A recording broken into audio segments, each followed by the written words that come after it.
కలిపిన బంధమై నన్ను వీడిపోని అనుబంధమై, దేవుడు కలిపిన బంధమై నన్ను వీడిపోని అనుబంధమై, నన్ను మనువాడి అనువనువున తనువున ప్రేమను పెంచుకొని, ఏ కష్టమైన సుఖమైన అన్ని సమముగా పంచుకొని, నా క్షేమమే కోరుతూ నా తల్లిదండ్రిని తలపించావే.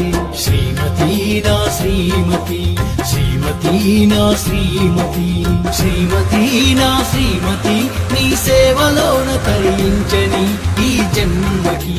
శ్రీమతి నా శ్రీమతి, శ్రీమతి నా శ్రీమతి.